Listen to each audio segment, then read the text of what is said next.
Jadi pada hari ini ya, siang hari ini kita mengenai tanggapan press conference Beauty District tanggal 28 April 2025. Saya bersama klien saya Bu Iren Kamaludin akan menanggapi terkait press con pada hari itu ya. Oke. Di poin pertama ya, ketika mereka press con adalah terkait masalah akte pendirian bahwa Beauty District berdiri sejak 2021.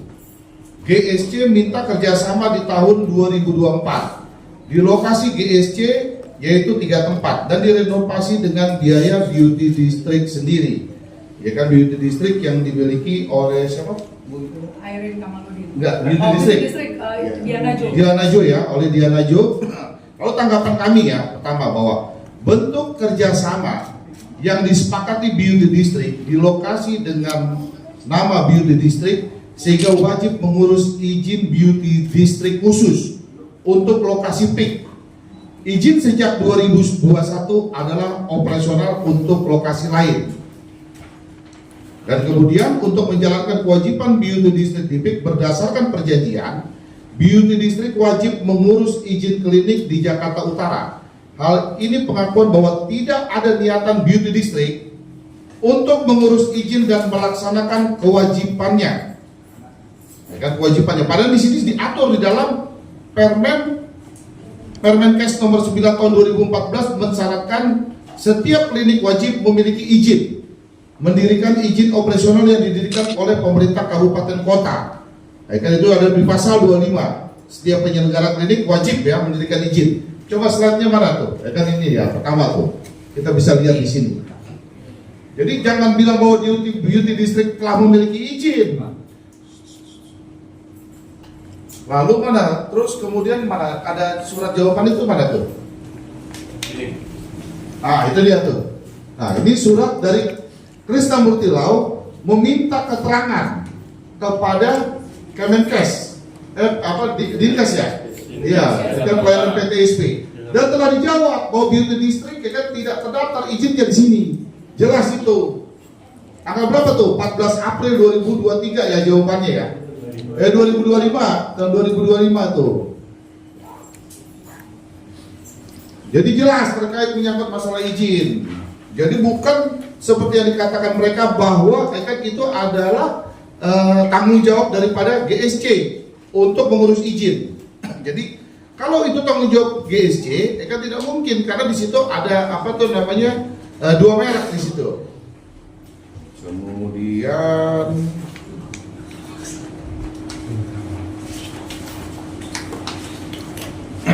dalam kemudian poin 2 lagi ya.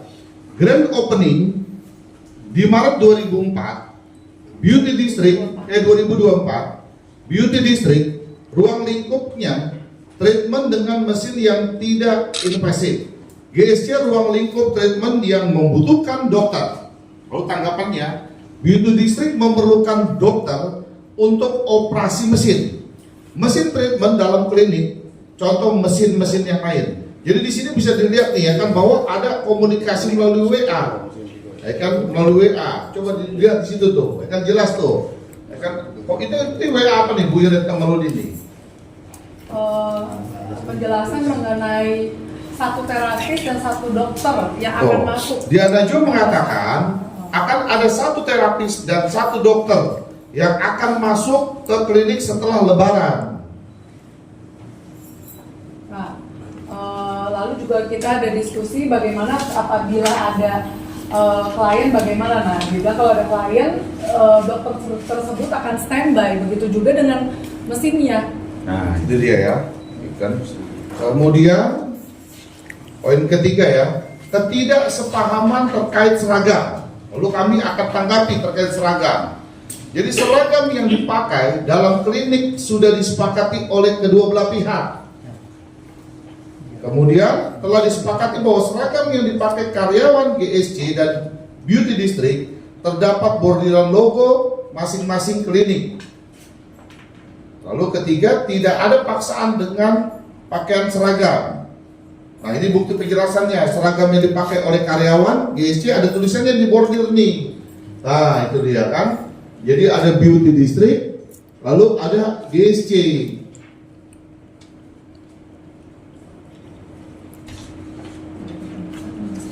Jadi tidak ada pemaksaan ya sama sekali ya.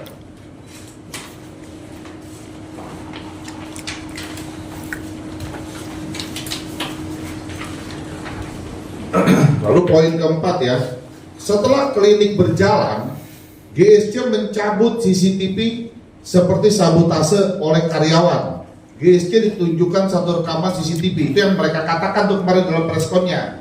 Lalu kami akan tanggapi di sini bahwa pemasangan CCTV tidak pernah ada permintaan izin dari Beauty District kepada GSC.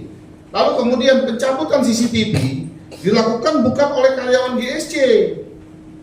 Lalu yang ketiga, jika yang mencabut CCTV adalah karyawan GSC, siapa yang mencabut? Coba buktikan siapa yang mencabut. Apa jabatannya dia di GSC? Lalu yang keempat, pemasangan CCTV tersebut dipasang pada ruangan yang memerlukan pasien untuk membuka pakaiannya, sehingga jika CCTV tersebut dipasang akan melanggar hak privasi pasien. Nah, bukti penjelasan adalah konfirmasi dari kontraktor atas pencabutan CCTV. Jelas, jadi bukan karyawan GSC, tapi adalah vendor yang ditunjuk kan untuk melakukan pelepasan, kan pelepasan CCTV. Nah, pemasangannya pun juga kita tidak mengetahui karena dia tidak ada izin kan kepada kami sebagai pemilik daripada ruko tersebut, gitu loh. Nanti akan dijelaskan oleh Bu Iren Kamarudin lebih lanjutnya. Lalu ya, poin kelima. Pada tanggal 23 April 2024 terdapat office bullying yang diduga dilakukan pimpinan GSC yang menimbulkan dampak psikologis dan melarang masuknya GSC. Nah, ini kan merasa seolah-olah bahwa karyawannya Beauty District ya kan merasa dibullying. Nah, kalau dia merasa dibullying, buktikan dulu dong, ya kan, visum et psikiatrinya seperti apa? Lalu ada nggak keterangan ahli psikologi forensik yang menerangkan bahwa dia tuh adalah terpukul dalam kejadian seperti ini? Ada tidak? Ya kan gitu loh. Jangan cuma gara-gara cuma ditegur, lu nih begini, misalkan saya tegur ya, jangan gitu dong ya. Yang baik dari kerjanya apa seperti itu ya bullying. Nah, dia bisa buktikan nggak? Yang saya maksud tadi visum et psikiatrinya. Dia harus membuktikan kalau dia itu menderita terhadap kasus ini, gitu loh. Dia menderita bullying nih. Jadi jangan hanya sembarangan dia bilang bullying, bukan begitu. Lalu di sini ada percakapan bukti penjelasan ya, percakapan antara karyawan GSC dengan Rina Beauty District yang tidak kooperatif saat bekerja. Apa tuh penjelasannya di situ tuh? Kalau tuh baca tuh, coba baca tuh, yang cerita tuh. Coba Dimas baca Dim. Dan nah, seperti itu tuh. Dan itu komunikasinya. Jadi di mana kan jelas tuh bullyingnya kan? Pemberitahuan. Memakai mesin tanggal tertentu karena ada pasien, tetapi mereka menjawabnya kurang informatif ya, seperti antara mau dan tidak mau melakukan. Lalu ya, masuk pada poin 6. Pada tanggal 23 April 2024 juga ada pengangkatan mesin-mesin Beauty District dari ruangan yang diberikan ke BD dan ditempatkan ke gudang tempat sampah.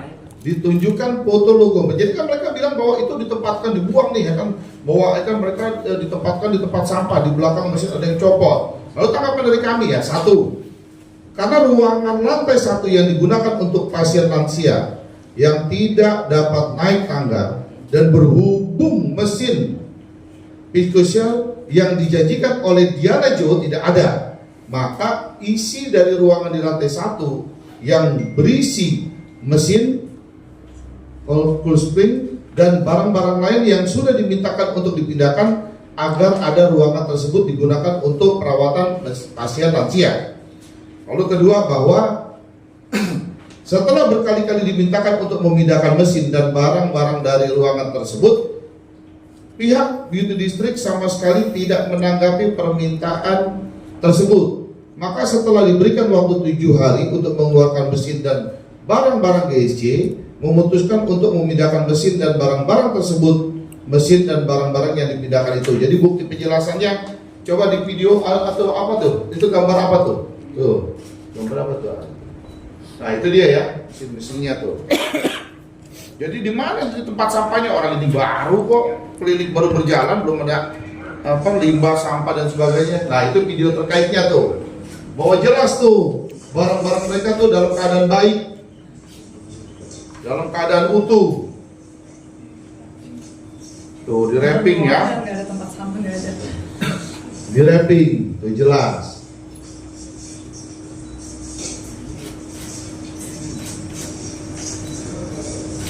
Jadi kalau barang itu dalam keadaan diterima dalam keadaan baik, jadi kita lepas, kita copot, ya kan, kita copot, kita lepas, dan kita kembalikan kepada yang berhak. Tidak ada unsur ikan ingin meniat merusak tuh nggak ada, lalu menghilangkan juga tidak ada, dan telah diterima oleh utusan yang diutus oleh Dianajo, ya kan, yang dikuasakan oleh Dianajo, diterima dalam keadaan baik-baik.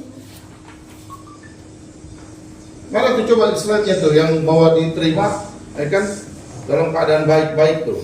Kan ada tanda terimanya kita kan dalam keadaan baik-baik. Nah, ditandatangani kan, semua jelas bahwa barang-barang tersebut telah diterima dalam keadaan baik oleh apa? Iya, oleh Tio siapa tuh namanya tuh? Pokoknya orang utusan dari Beauty District aja, dari Dianajo gitu ya. Dio Rampen. Dio Rampen tuh. Itu orang yang diutus kan, Ya. itu enggak orang yang diutus untuk mengambil. Ada tanggalnya juga itu. Iya. Jadi barang-barang tersebut juga masih dapat digunakan. Di mana dibilang dirusak. Jadi dilepas, dicopot, diberikan kepada yang berhak. Tidak ada niatan unsur kita akan merusak barang tersebut, lalu menghilangkan barang tersebut, tidak ada. Dan telah dikembalikan kepada yang berhak. Di mana? Ikan perusakannya itu di mana? Nggak ada di sini. Lalu dalam poin ke-7 ya, semenjak hari itu, kejadian tanggal 23 April 2024, karyawan Beauty District dilarang masuk ke GSC dan barang-barang pendukung treatment dikeluarkan dari ruangan Beauty District. Ini yang dikatakan oleh kuasa hukum Beauty District ketika preskon kemarin. Lalu tanggapan dari kami, pertama adalah pelarangan masuk karyawan BD hanya ditujukan kepada Rina yang sudah dimintakan penggantian karyawan Beauty District dengan alasan sikap dan perilaku yang tidak baik yang telah menimbulkan keresahan dan lingkungan kerja yang tidak nyaman di klinik. Lalu di poin 2, karyawan Beauty District atas nama siapa nih? Olive tetap diperbolehkan masuk, namun beliau memilih untuk tidak masuk. Nah ini nih, ada apa nih, bukti apa nih, chatnya ya, ada bukti chat larangan untuk masuk klinik terhadap bukti chat. Kita menginformasikan untuk pergantian Rina ya, supaya kondisi kerja di dalam klinik itu lebih nyaman dan lebih kondusif ya. Lalu poin 8 ya, Beauty District minta tanggung jawab dari GSC, namun tidak ada itikat baik untuk menanggapi atau hal lain, sehingga Beauty District melaporkan tindak pidana kerusakan terhadap pimpinan GSC pada tanggal 7/2004 di Polres Jakarta Utara, yang saat ini telah ditetapkan menjadi tersangka. Nah ini kita lihat ya, coba ya. Ini dari somasi pertama yang dilayangkan oleh mereka. Lalu kemudian coba dibesarkan, di slide-nya dibesarkan. Jelas. Nah, di somasi itu berapa jumlahnya? 811 juta. Nah, 811 juta. Lalu apa yang disomasi yang dia minta? Lalu ya, saya terangkan. Pertama adalah biaya konstruksi. Kedua, biaya pemasangan AC. Ketiga, biaya acara grand opening sebesar sekian ya. Lalu keempat, kompensasi klien. Kelima, kompensasi kontrak. Keenam, biaya perlengkapan Beauty District. Ketujuh, biaya operasional apa tuh? Beauty District. Nah, ini yang diminta diganti rugi. Kan jelas tuh somasinya. Kenapa sekarang tiba-tiba ujuk-ujuk adanya pengerusakan? Sementara somasinya nggak ada terkait pengerusakan. Coba lihat, kan? Jadi kita sambungkan nih ya. bahwa yang diminta kerugian pergantiannya 900 juta terkait barang ini. Nah kalau barang ini udah jelas ini adalah perdata, paham nggak bos? Ini perdata. Tapi kenapa sekarang tiba-tiba ujung-ujung terkait laporannya menyangkut masalah pengerusakan? Jadi antara laporan polisinya yang di Polres Jakarta Utara dengan somasinya nggak sambung, bos, nggak nyambung ini. Jadi yang diminta tuntutan kerugiannya terkait menyangkut barang ini, sementara laporan polisinya terkait masalah kerusakan. Nah kami biasanya, kalau momen somasi orang dengan laporan polisinya itu nyambung. Ini nggak nyambung antara laporan polisinya dengan somasinya, nggak nyambung. Apakah hal ini ada pasal-pasalnya gitu loh, sehingga mempersangkakan Iren Kamaludin? Justru dalam hal ini nanti kami akan minta kejelasan. Kami akan bersurat kepada Pak Kapolda Metro Jaya, kami akan bersurat kepada Bapak Kapolri, dan kami akan bersurat juga kepada Bapak Komisi 3, Bapak Habibur Rahman, minta penjelasan ini. Kenapa tiba-tiba ujung-ujung Iren Kamaludin ditersangkakan gitu loh?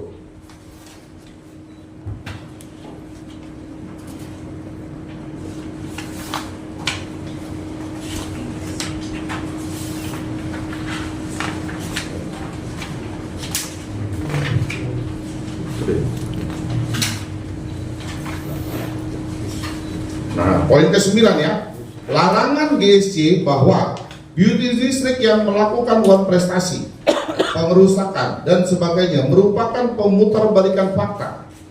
Karena beauty district yang dirugikan karena sudah investasi besar untuk renovasi mesin-mesin dan sebagainya yang dikesampingkan tanpa melihat perjanjian. Itu menurut preskonnya mereka kemarin. Tanggapan dari kami, justru sebaliknya, GSC yang menyediakan ruko tanpa harus biodistrik membayar sewa. Jadi Diana Jo tidak membayar sewa. Jadi kan Iren Kamaludin yang menyiapkan daripada ruko tersebut, lalu Diana Jo tidak membayar uang sewa. Kemudian kedua, biodistrik tidak mengeluarkan investasi yang signifikan. Lalu poin ketiga, renovasi apa yang dilakukan, berapa biayanya, harus ditunjukkan. Mesin adalah bagian dari kesepakatan dalam perjanjian. Jika dikatakan uang prestasi, berarti ini kan dikatakan ini uang prestasi itu kemarin bilang. Ya berarti ini kan kasusnya perdata. Kenapa sekarang tiba-tiba melaporkan hal ini menjadi tindak pidana? Ini kemarin tuh ya, ada bukti presponnya beauty district. Ini siapa nih yang di tengah nih? Apa tuh namanya itu siapa tuh? Bu Iren Kamaludin itu siapa tuh? Dokter Jesse yang tidak pernah sekalipun datang selama klinik berjalan dan tidak tahu apa-apa untuk operasional di klinik kami. Oh itu dia nggak pernah datang ke sana. Itu ngapain tuh pakai preskon segala dia kalau nggak ngerti tentang operasional? Ngapain dia gitu-gitu tuh? Itu apa namanya? Menjelaskan ya. Jadi artinya bahwa kalau pengerusakan itu kembali lagi ya kan, kalau pasal yang dirusakkan yang ditersangkakan Iren Kamaludin di Polres Jakarta Utara kan harus tahu siapa pelaku pengerusakannya, di mana dilakukan pengerusakannya, jam berapa, tempusnya harus jelas. Lalu akan dirusaknya dengan menggunakan alat apa, harus jelas. Nah, tidak ada niatan batin Iren Kamaludin ingin merusak suatu barang, nggak ada itu sama sekali. Jadi jangan dibuat-buat lah, hal ini jangan dibuat-buat. Ya mungkin itu akan penjelasan kami dari kuasa hukum Ibu Iren Kamaludin. Mungkin lebih jelasnya Ibu Iren Kamaludin yang akan lebih menerangkan detail-detail. Mungkin ada pertanyaan daripada teman-teman media buat Ibu Iren Kamaludin. Bu Iren, mau nanya, kan kemarin terlihat di slide mereka ketika preskon itu ini bicara soal barang mereka ya, yang dikategorikan adanya kerusakan.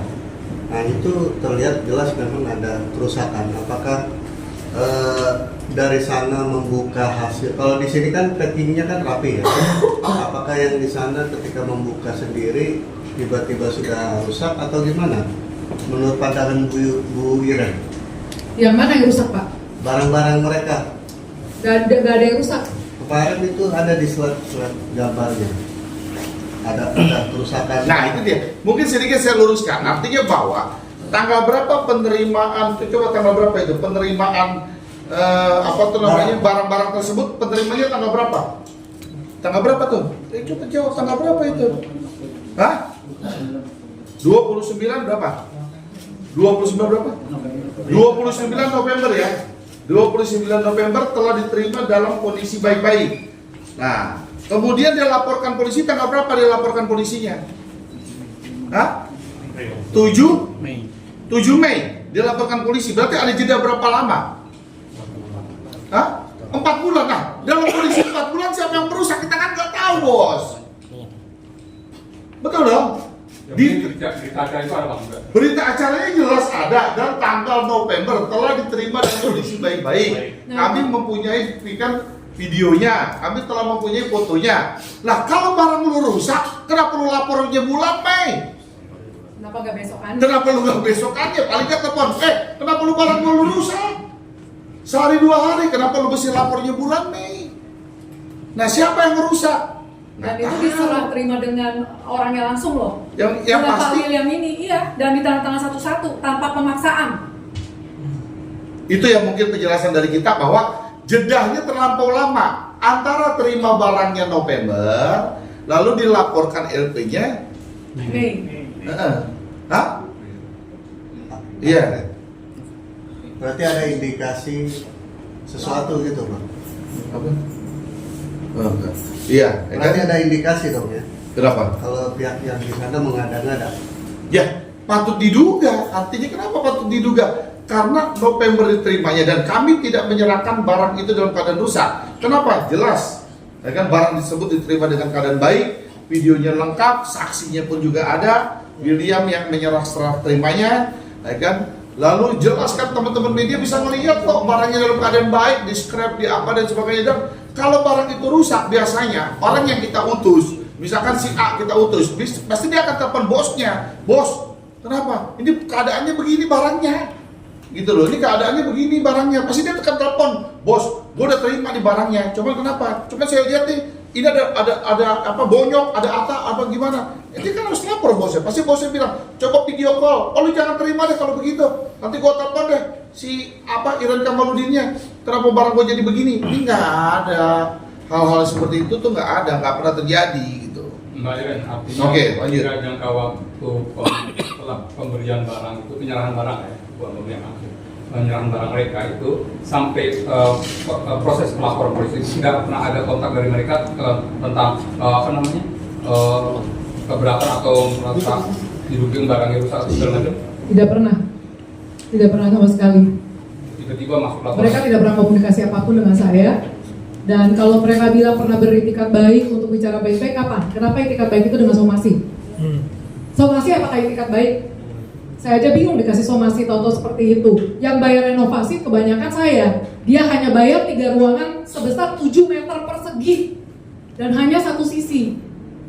Apakah miliaran? Sementara mereka menggunakannya. Memang hanya 3 ruangan, tapi mereka ngakunya renovasi miliaran, beli mesin miliaran. Mana? Invoice-nya mana kalau memang beli mesin? Saya dikasih mesin rongsok. Mesin yang nggak bisa menghasilkan uang di tempat saya. Iya, jadi tolonglah kebenaran aja, gitu. Saya sudah berusaha semaksimal mungkin kooperatif, tidak mau berbohong ataupun fitnah. Ya, jadi bisa dilihat dari somasi itu pun acara pesta lah, pesta sudah bareng-bareng dilakukan dan tamu dia banyak sekali, saya diam aja. Iya, terus sekarang minta ganti, minta somasi. Ya kalau mau baik itu seperti saya WA secara baik-baik tidak ditanggapi. Lah kalau somasi itu apakah namanya mau beritikat baik? Saya rasa tidak ya. Saya begitu dapat somasi saya langsung mikir, saya harus kerja, anak saya 3, malu dong mamanya ada di penjara tanpa berbuat apa-apa. Ya seperti itu. Jadi ya yang saya sampaikan itu semua kebenaran, fakta yang dengan bukti yang nyata tanpa saya putar balikan, tanpa saya twist. Beret awal mula apa kerjasama dengan mungkin bisa sedikit cerita. Diana Jo seperti apa sih awal mulanya? Awal mulanya karena ya kami pastinya berawal tahunya Diana Jo itu orang baik ya, gitu. Jadi ya saya nggak pernah ada curiga apa-apa. Jadi saya merasa karena dia katanya sudah mulai dari 2021 kan, dan juga katanya oh iya Cici, dia panggil saya Cici. Oh iya Cici, nanti kalau ada apa-apa saya bantuin. Apa yang dibantu, yang ada saya apes banget. Sejak buka klinik ini dengan dia nih, kok jadi apa yang mestinya saya pikir saya bisa terbantu, malah banyak hal-hal yang menjatuhkan saya. Semua saya kerjakan sendiri, bahkan kami dengan itikat baik memberikan saran tentang izin, malah dibalas dengan somasi, dan kalau nggak dibayar saya mau dipenjarain, bingung kan? Kalau saya mau dipenjarain, orang maksud baik-baik untuk ngasih tahu, bahkan saya nggak mau dia ada masalah karena saya tahu dia punya klinik juga kan, jangan sampai dia ada masalah. Saya itikat baik untuk benar-benar lindungin dia lah istilahnya gitu ya. Ibu ini kan disomasi dan dituntut mengganti pengerusakan sebesar 800 juta, padahal ibu merasa nggak melakukan hal tersebut ya. Nah, langkah buat menepis tudingan tersebut gimana sih kalau dari Bu Iren sendiri mungkin? Waktu somasi itu datang, ya saya awam hukum, saya nggak tahu apa-apa. Jadi waktu somasi datang ya memang saya bingung.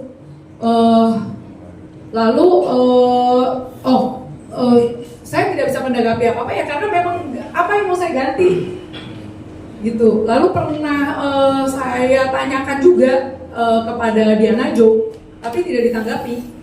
Iya. Dan tahu-tahu dapat panggilan polisi saya taat, nggak pernah mau telat. Kenapa? Saya nggak ngerti. Saya cuma mau ini cepat selesai. Karena saya tidak melakukan kesalahan yang dituduhkan. Penipuan, penggelapan, pengerusakan, apa? Artinya ibu merasa dizolimi atau gimana sih Bu kalau seperti ini? Mungkin? Amat sangat. Saya minta perlindungan hukum sekali lagi. Ya kalau saya salah, ya saya diginiin, saya masih berpikir ya udah minta maaf dan ya harus diperbaiki. Nah, kita maksudnya baik, itu yang kerja di klinik saya berapa banyak, kalau begini caranya semuanya nggak bisa kerja, kasihan mereka juga perlu makan kan. Jadi tolonglah, sudah setahunan dia ngerjain saya. Ibu Iren, ini kan kemarin juga pihak Beauty District memberikan video bang. Kalau ibu mau lagi datang dan ditahan oleh pegawai, itu mungkin kronologinya gimana sih Bu? Karena pihak mereka itu menyebut ada kerugian imaterial. Ini yang ada di lapangan ya, yang di lapangan bisa jelaskan. Kejadian itu saya menahan sekali lagi yang diberitakan, yang diucapkan itu menahan seluruh karyawan Beauty District ya, itu tidak benar. Seperti yang tadi di WhatsApp itu hanya satu orang atas nama Rina. Jadi sebelumnya sudah diberitahukan untuk atas nama Rina tidak datang lagi ke klinik Global Skin Inclusive Center. Ya bukan seluruh karyawan Beauty District ya.